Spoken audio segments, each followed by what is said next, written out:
Hello everyone, thanks for coming.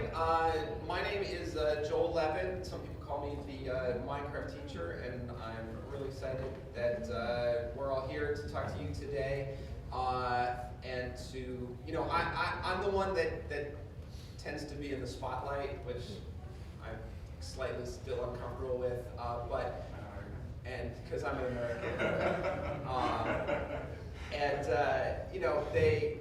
But the MineCraftEDU project is much, much bigger than just me, and it only works because there's some other very smart, talented, good-looking people up here on the platform with me.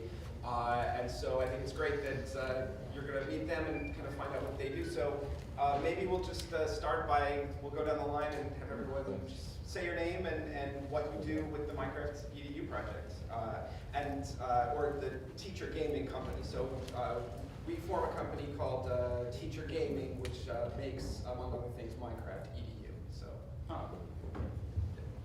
Okay, hello. My name is Santeri Koivisto.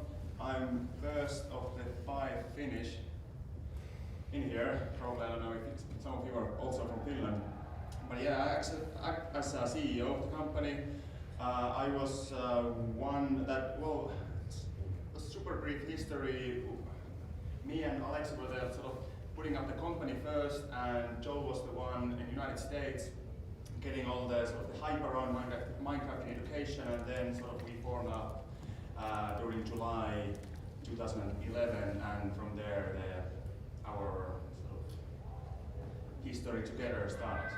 But yeah, I'm most of the guy who runs the boring stuff in the company, but also some of the design perspectives, because my background is elementary school teacher from Finland. Well, I just graduated a couple of weeks ago, and I haven't done a single day of teaching job after that, but that's how it goes. Thank you. Yeah. Hello everyone. My name is Aleksi Postari. I'm the creator of MineCraftEDU. Lead developer in the project. My background, I've been in IT university. I did my thesis left over there, and I started with the MineCraftEDU project last summer from scratch. And since then, I've been doing all the stuff related to development and plugging ideas, managing this team, and all that stuff. Yeah. Okay. Well, I'll just I'll say my piece in this. So I'm the director of education for Teacher Gaming, and I sort of oversee a lot of the actual content. And we have all these development ideas and things we want to do for the mod, and I sort of am the quality control about what teachers would actually find useful in the classroom. And I'm also still a full-time teacher myself, so my students beta test a whole lot of MineCraftEDU as well. Yeah, so hello. Professional battery. Great. Sure. No reach. Yeah, the battery died. Hello, I'm Tayo Saarelainen, and I'm kind of a new guy. I've been only around for like 6 months, and I'm the code slave for Aleksi, so he's just kind of my boss. And I started as intern for our school, and that's pretty much it. The intern ended like a few weeks ago, so I actually already quit. But you're not out of the picture Yeah, yet. We'll talk about that in a minute. Hello, I'm Mika. Just like Davi, I work as an intern. Basically, what I do is Java programming. As part of my studies, I'm studying to be a game programmer. So, like Davi, I work under Aleksi. I do basically anything code related. All right, hold on a second here. It's great. Anyone got a 9-volt battery?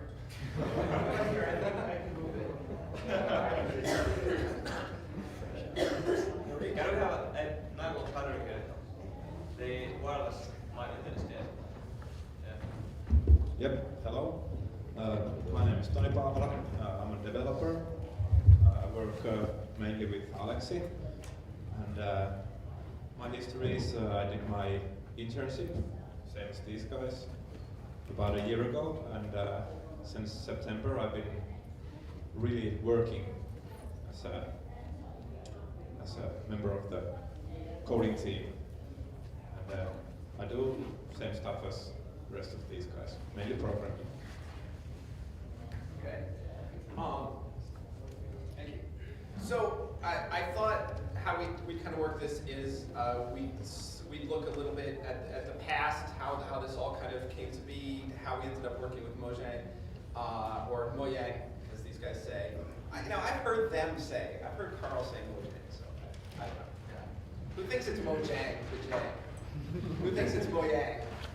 I don't know, that's tough. There should be a panel on that.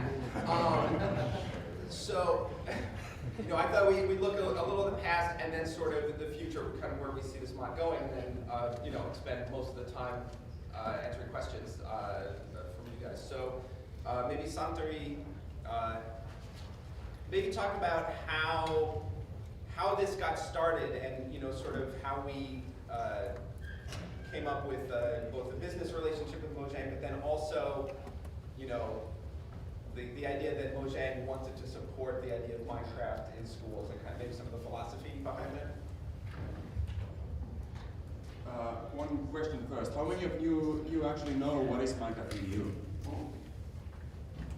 Okay, so I think there's like a small description. So basically it's everything a teacher might find useful added or removed from the game for the teacher's classroom. It's sort of that. So when we didn't mess up with the actual game, so for a student it's very pure Minecraft experience still, but sort of the teacher can go around the display and sort of see it as a learning environment. And so there are different switches you can use. For example, you can switch on student trees, so students can't move in the environment, and so they can give instructions and also like change maps and easy to host server. Let's go more about that, but sort of now you sort of get the picture what the actual MineCraftEDU is. So yeah, January 2011, during one cross-curricular university course that I was at, we just came up with an idea, so let's try Minecraft in a classroom. And I was a substitute teacher back then, part-time, along with my studies. And then our, I think, 4-person team went to one local school in eastern Finland. And from there, well, students were very excited about it, well, of course, but what was different was that teachers came into the class and said, so like, hey, what's this? So can we use it in some way? And so that was the signal, so there must be something else in this than only like a game in a classroom that's part more like some fun for between the learning. And then we decided to take this to like a step further, and we went to a SciFest science fair that also takes place in eastern Finland. And for that science fair, we asked Mojang, so could they support us with few gift codes so we can set up the accounts and computers, because we didn't have only but our own. And also if they could send us like a few t-shirts for the team and something like that. And they said this is an idea that we want to support, and they started. And during the SciFest, I came up with an idea, so like is there some way that we could make it easier and also a business for ourselves to like get this to schools and act as a school representatives for the company, Mojang and they said that, okay, so what are your thoughts? And we made this very initial brief description of our partnership and how we could like distribute some of the licenses for schools. But then also we came up with some very high-end simulations, like what we could make for the game itself. So we had this desertification when you shut down woods and the desert starts to sort of grow bigger, enlarge, and all kinds of weird and very sort of high-end, but that we thought that might be very useful for the classroom and actual learning content, actual curriculum. But then I think when it was started, the Mojang us relationship, and Aleksi was just starting as an intern also in the company, we didn't really have any money. So I didn't get any pay from any salary from the company, and Aleksi didn't either. And then Some of us still haven't, by the way. yeah, that's good. This is the end of the thing. Yeah, but Tony, yeah, that's Yeah. something. Where were I? And then Joe came up with, there was a blog post about Minecraft in Classroom, and it was a huge attention drawer, like all the hype gathered around Joe's blog. And then I posted a reply to his blog, so we're making this, we have this video blog with the science fair, and we have some like kind of collaboration with Mojang. And then, okay, should we work something together? And we talked, first call on Skype, we decided to make this as a partnership and business. And 6 months before that, after that, we finally met face to face. This is, I mean, I should say, thank you, Santeri. Sorry. You know, I mean, I should say this has been a very international venture. I only met some of these guys face to face for the first time 2 days ago, so it's really a real 21st century entity. And you know, so in these initial stages, you know, these guys had some great ideas about ways to use Minecraft in schools, but a lot of it was sort of based on individual curriculum. They were coming up with these sort of environmental simulations, which were great, they still worked, and they're actually, the code is still in MineCraftEDU, it's kind of hidden, but you know, one of the things I pushed for is I kind of saw that MineCraftEDU should be more of a platform for teachers to create their own curriculum. So I started pushing, you know, we need to get building tools into the mod for teachers to be able to create their content quickly and easily. I kept pushing to make it easier and easier to launch a server and manage kids in the game.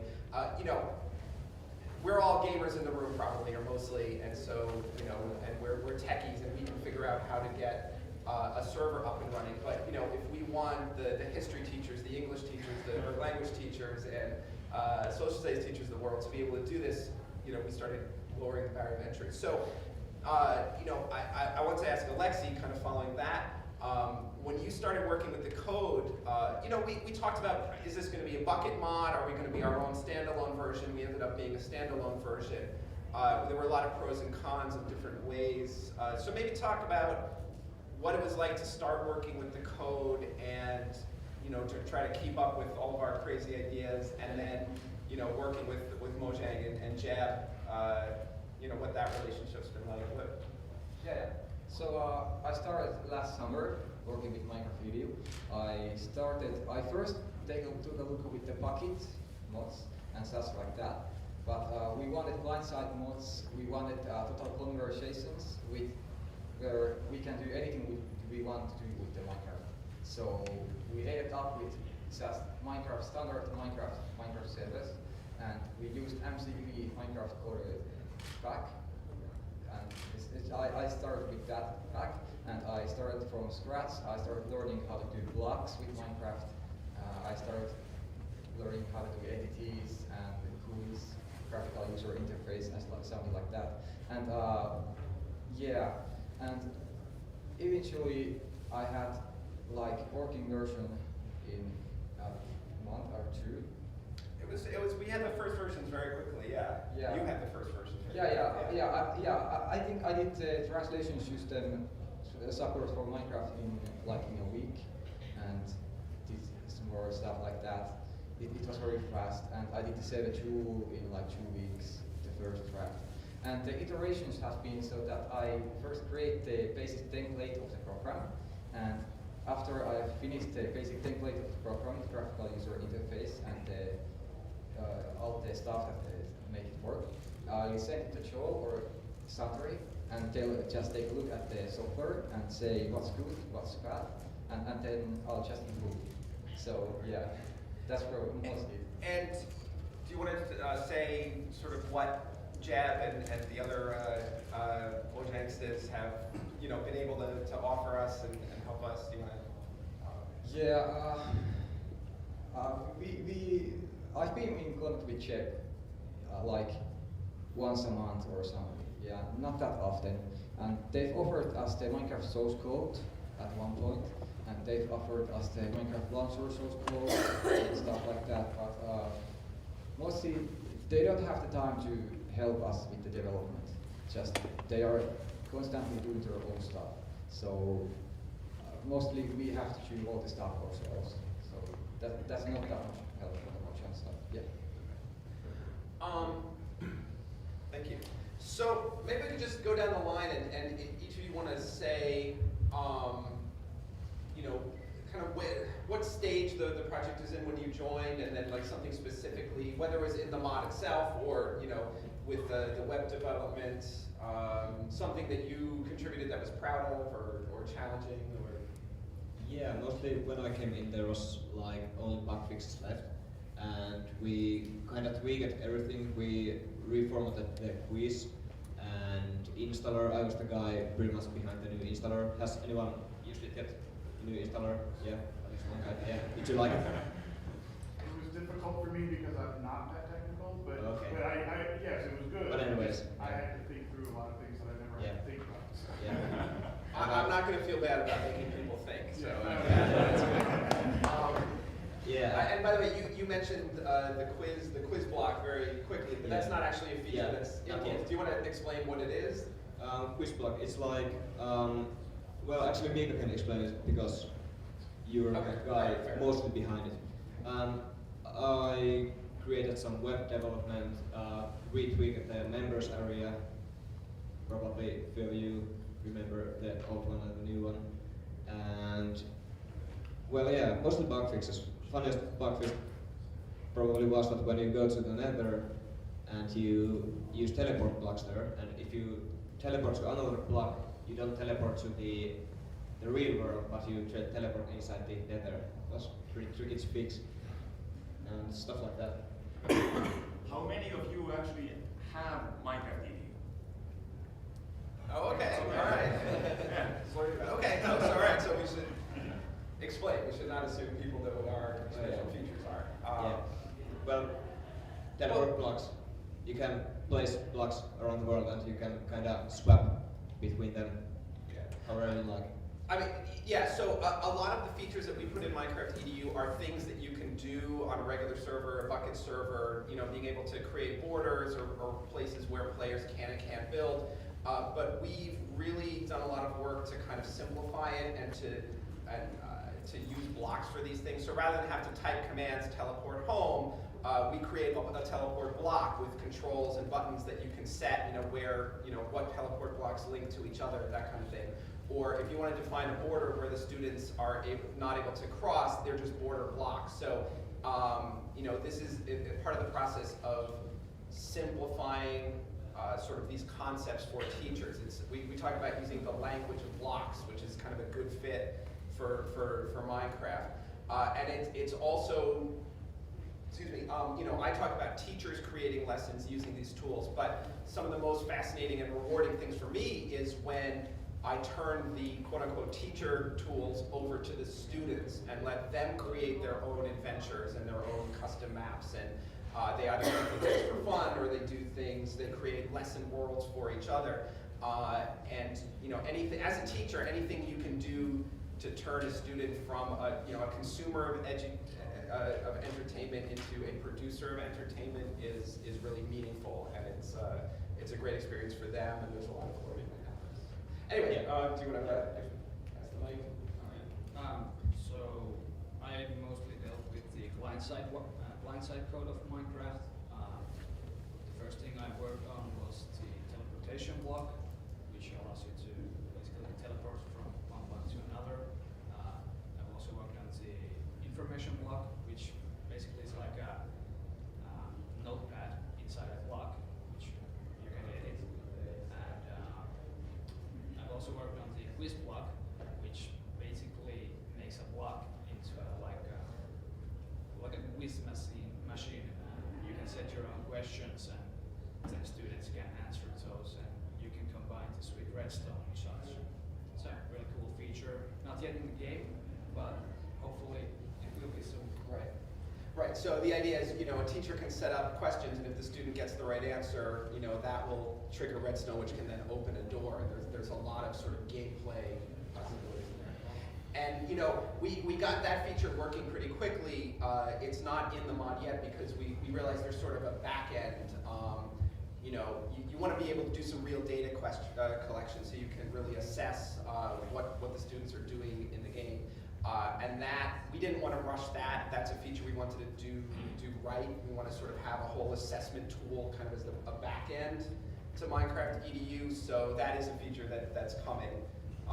We don't quite have a time frame, but yeah. Great. Tony? Yep. When did I come along? About 5 months since Aleksi started, or something like that, with my internship. Basically, I can't remember. I did a lot of stuff together with Aleksi, but I started doing the teleport blocks from scratch. I think it took me a month or so, because I was still learning, and as these guys said, they've been tweaked ever since. So I guess I didn't do a really good job. No, you didn't. But yeah.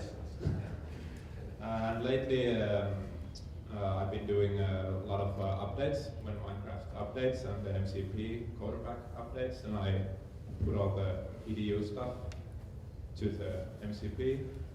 And the latest thing is, what is it called, an update tool or updater, when you can switch between releases, go back to older versions, newer versions, and stuff like that. Great. Sure. Yeah, sort of. I just wanted to say that the whole thing, when some of us are talking something about what they have learned and all that, so it has been a very long and very exciting flow experience. Like there have been it started from, we really didn't know what we were doing. We had the idea, and then it sort of grew, and people joined, people left, one joined back, like for example Tony, and also we. In the same way that Minecraft has its own community like us, there are also universities joining our program, making something for us, making research. There are just fans that come along and do you want to use our maps for if there's something that you could use for and then schools could use, and it just sort of, the ball is quite big, and there is a lot of input coming from all sides, and it's I don't know, it's very sort of going organic and growing organically at the moment. I'll agree with that. I guess we could have done this in a more kind of corporate style and probably made better business decisions along the way, but that doesn't mesh very well with the Minecraft world that we all know and love, the community, and we sort of wanted to be able to tap into that kind of creative energy. There's been just so many great Minecraft builders that I think they just really like the idea of their maps and their creations making a difference in the world and having an impact, and they love the idea that their creations may be used in a school somewhere. So, if anybody in this room has something that they think could serve this purpose, definitely contact us and let us know. We're gone through about half. Before I turn it over to questions, I do want to look ahead a little bit.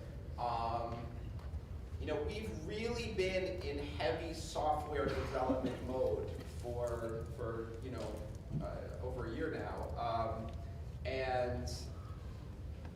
we finally have the software to a polished point where we feel comfortable giving it to students. So we're kind of at a point where we need to figure out what's next, what's the best way to get it into as many schools as possible. So, Santeri, do you want to maybe talk about what you see next for the company as CEO? Because if you don't know, then we're good. We already said that we have, we don't know if we made all the right business decisions.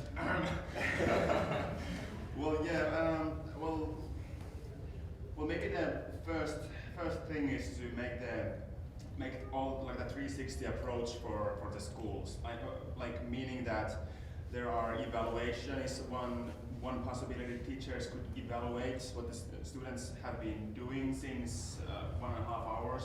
It can be very hard to follow what happens in the virtual environment if you try to sort of facilitate the actual learning process at the same time.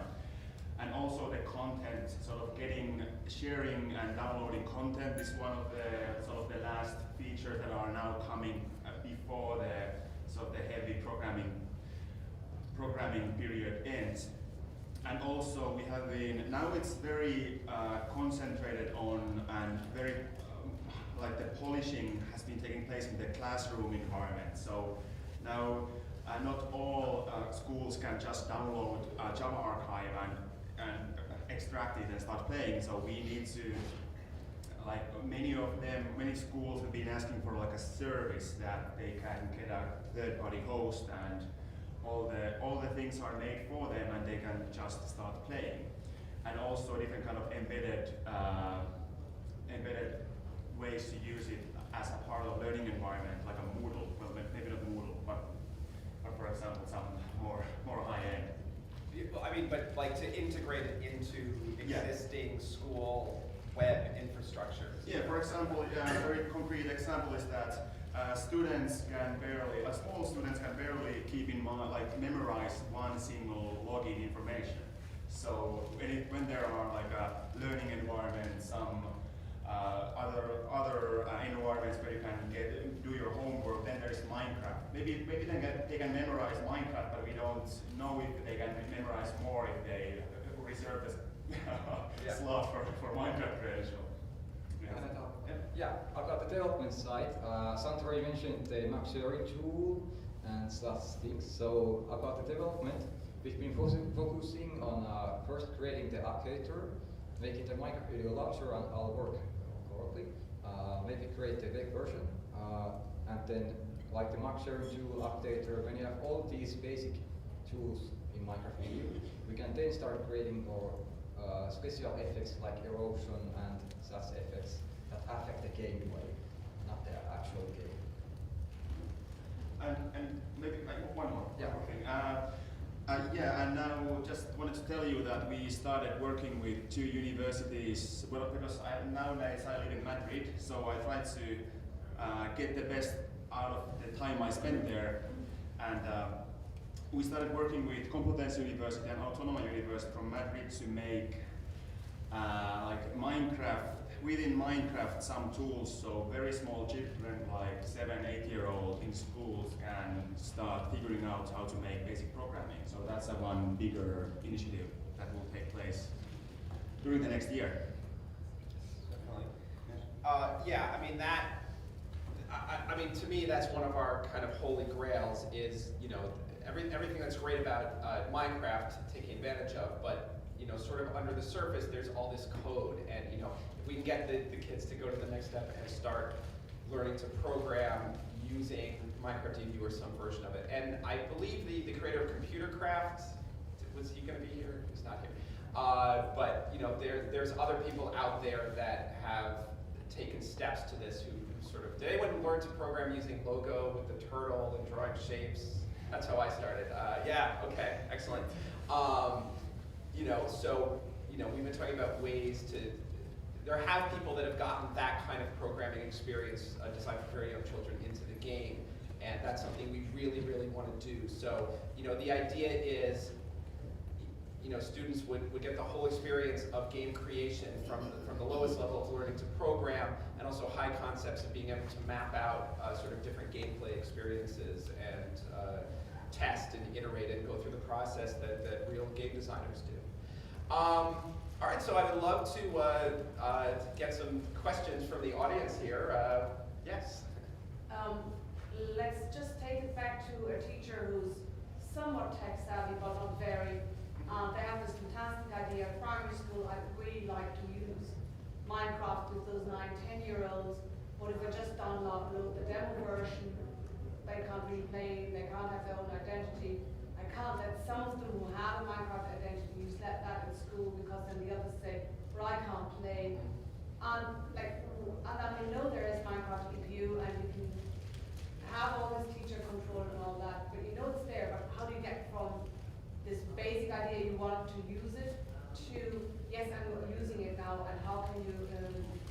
how can you convince your IT specialist in the school that it's going to be safe and you're not messing up their system?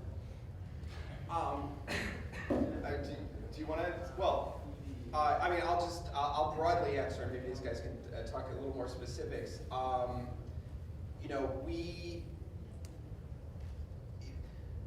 So much of this is stemming from my own classroom experience, and then the feedback we've gotten from other testers at pilot schools. We've really designed it to work in a school environment well. I think one thing we have not done a very good job on is sort of explaining the process, explaining how to get from point A to point B to point B on the website. This is something that now that the development is, well, it'll never be finished, but as things have slowed down, I want to turn my attention to looking at it from I guess you could say, the customer's experience, the customer's point of view, and how to explain how to get started, what the differences really are, and why it works in a school environment. So was the question more technical side or a pedagogical side? No, what's the next step if you have this idea? Yes, I would like to use this. Okay. Then you have 30 kids, do you get 30 licenses, or do you? No, what is the next step? Okay, so all right. Go ahead. Okay. So we charge per seat. You don't have to buy a license for every single kid in your school, but let's say you have a computer room with 25 computers, you can buy 25 licenses from us at half cost, one for each computer. And they are the same than the Minecraft licenses. So Right, it is a Minecraft gift code. Like when we're selling you licenses, what we're actually buying is a Minecraft gift code. So you have access to the full game.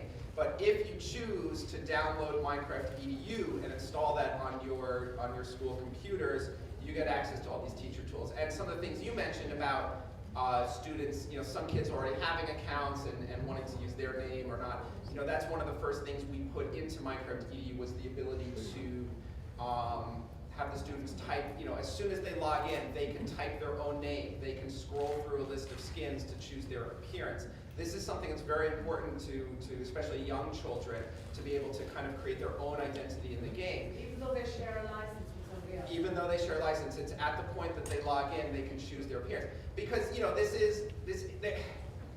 there's so much work that we've done that most teachers will never have to think about or even realize that we did. Because things like your identity in the game, it's tied to your Minecraft.net account.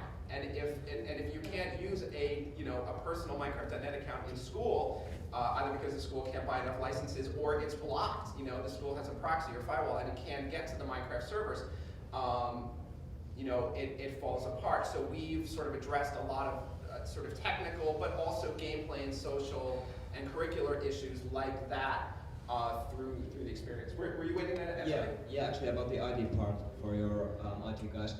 You can define the ports yourself and the IP address yourself at the school.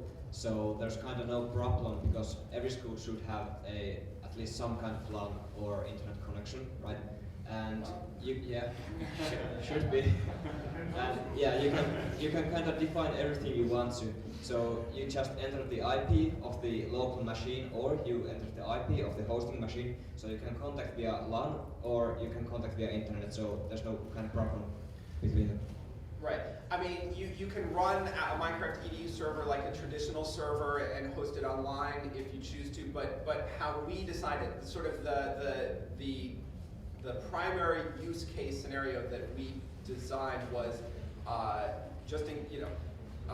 it was a teacher running the server on a teacher computer on the desk, and then one or more student computers in the room connecting to that server. So you can actually be completely offline, and it will still, you have full functionality.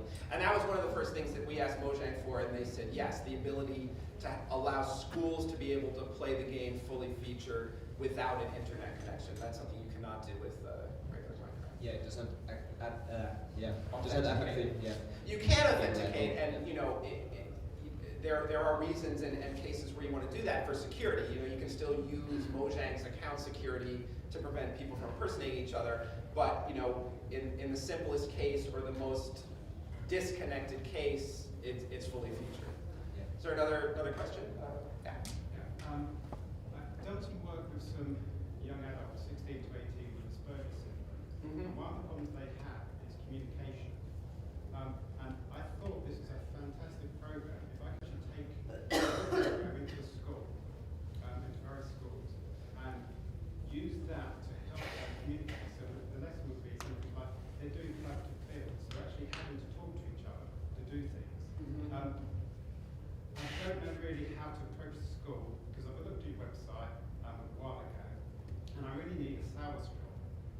How do I actually sell it to the school and say, this is what the program will do, this is how I'll actually teach you lessons, and these are kind of the benefits? Have you got that yet? That we can...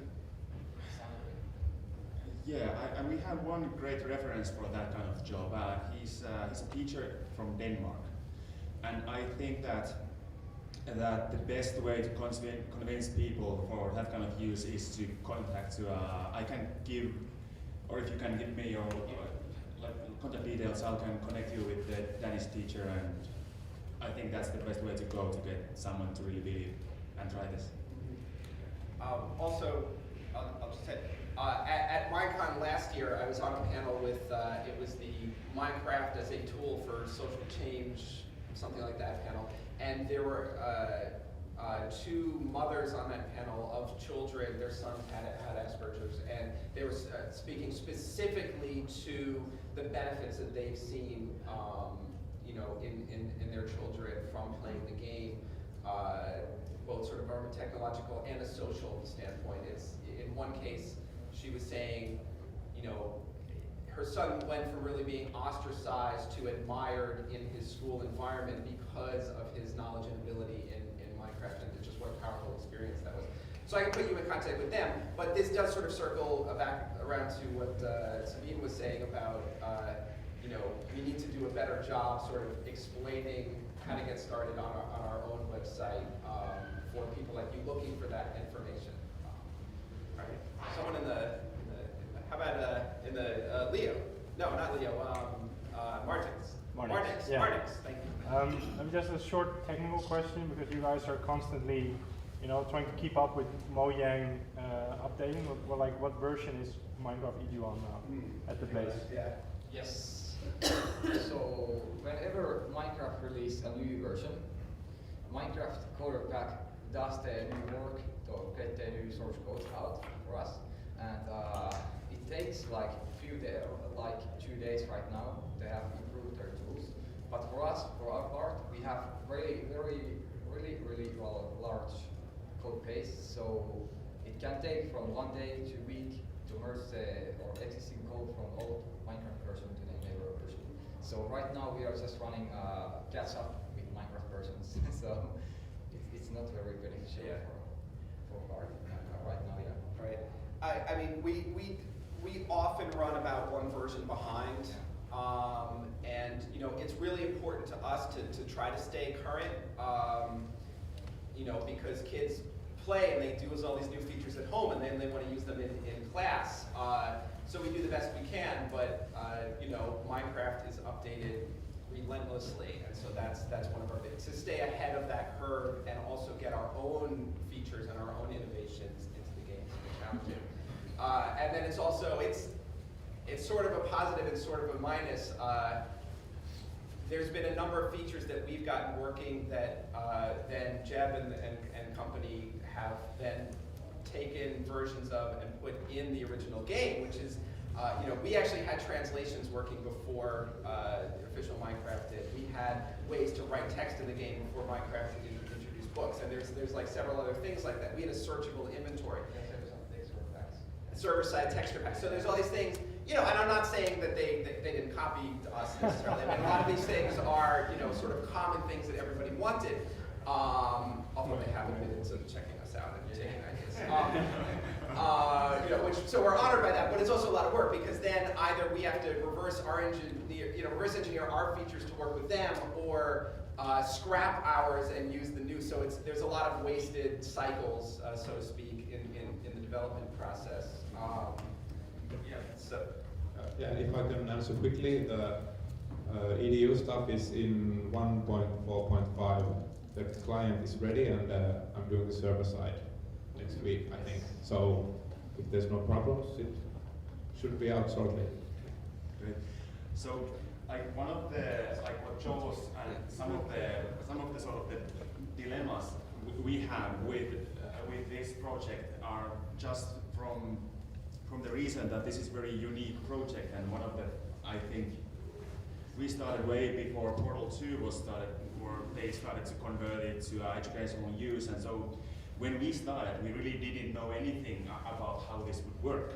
So now it's like a huge like a learning process for us too, and there are games upcoming and already out there that are in some ways, in some areas, maybe better, maybe they have potential also in education, and that's something we are very interested in too, and sort of we have been connecting with other game companies, and then when the next title someday comes out, we are much sort of aware how this thing should be done, and we also have like a track record to show like this is the success, or these are the problems we had. Let's not face this once more. Another question? Did you have one in front? Yeah.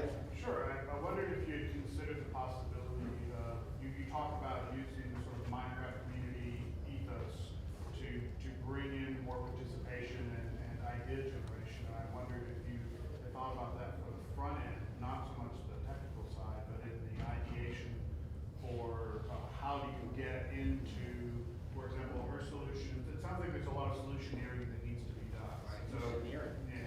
I like that. Yeah. So you need some solutions maybe for how do you address the technical side of the licensing, and then maybe some more solutioneering for how do you sell the idea to an administration. And it seems like that's a perfect kind of workshop kind of thing to do online, maybe in a Google Hangout, where you invite people with that interest to help you bounce ideas off each other and show you their concerns. The Minecraft teachers? Yeah. So I can tell. Actually, we have a Minecraft Teachers Forum where teachers can talk about teaching with Minecraft, and our staff has a chat room in the internet. We have like 2 to 3 visitors in the room, and from time to time, I'm just throwing out some ideas out there, and people are saying, okay, that's cool, but do you want to improve the feature and like that? But more recent, we've been talking about opening. Where's that chat room? It's not open yet, so for public. But we've been recently talking about opening up that chat room for everyone, so that we would have more people there, and I would just throw out some ideas in the room. It could be a good time to open it. Yes. All right, consider it open. I mean, it's on IRC, if it's on IRC, and we can put a plug-in on our webpage.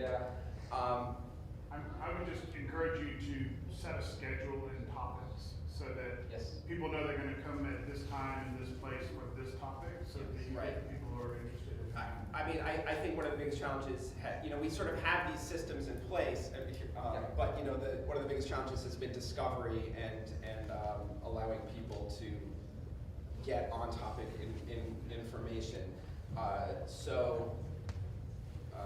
Yes, we will do better. And there's a lot of work in that, so I know that that's going to take your time, and I just want you to know that we see that's a very big deal, but at the same time it's valuable. Right. So I mean, I'll just throw out a plug for if you just go to MineCraftEDU.com/forums. It's just a Google Groups. You can also just go to Google Groups and search for Minecraft teachers. Plural S, not apostrophe S.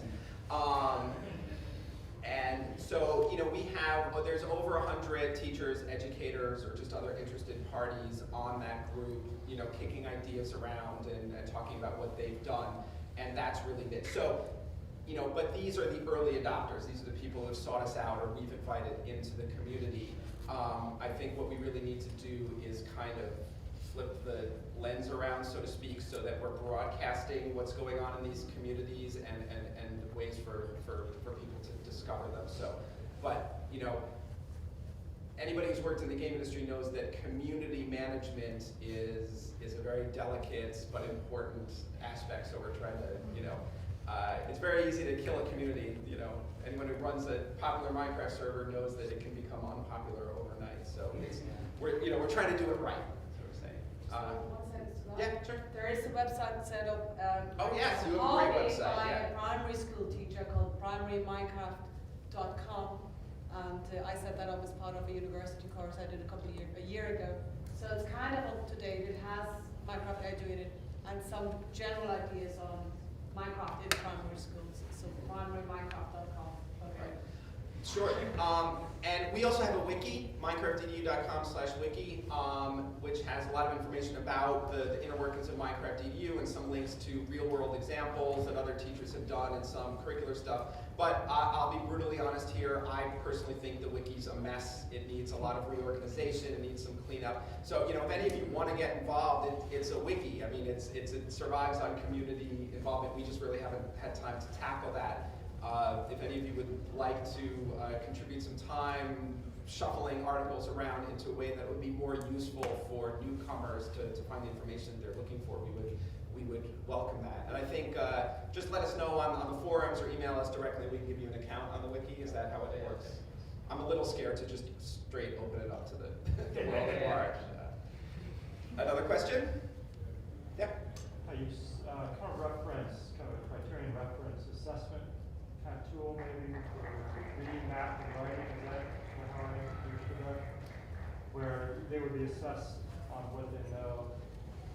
Well, the assessment tool, it's a lot of the decisions we make are intentionally very open-ended to sort of create a platform. So, we are not going to do, at least in the short term, we're not going to do sort of a math assessment challenge ourselves or a literacy.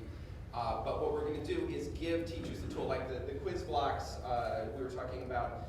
A teacher drops a quiz block in the world. It looks like it's got a big question mark on it.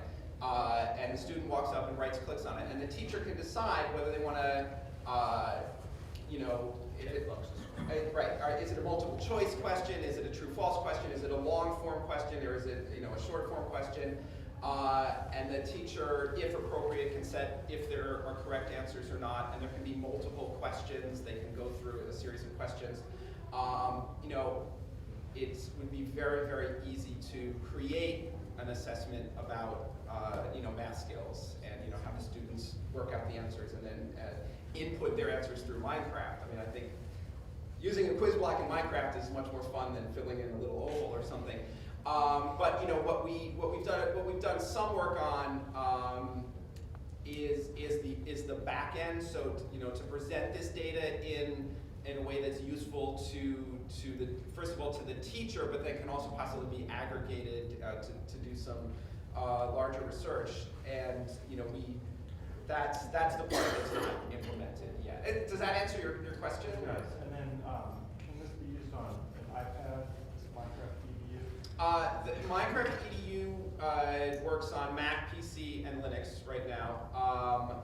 We have started to talk to Mojang a little bit about what would an iPad version look like, but the problem is the mobile version is a completely different code base, and I just don't know if it's ever going to be practical to put all of these features in.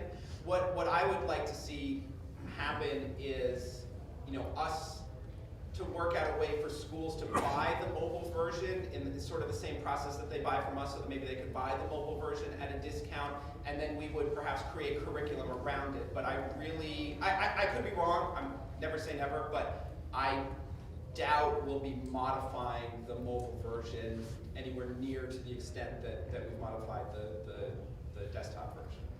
Anyone want to add to that? Any other questions? Yeah, in the back. What you said about the teacher assessment, how the teachers see what the students have done, I think that's a very powerful thing to sell your product to schools. Mm-hmm. I think that's probably the most powerful tool that you have.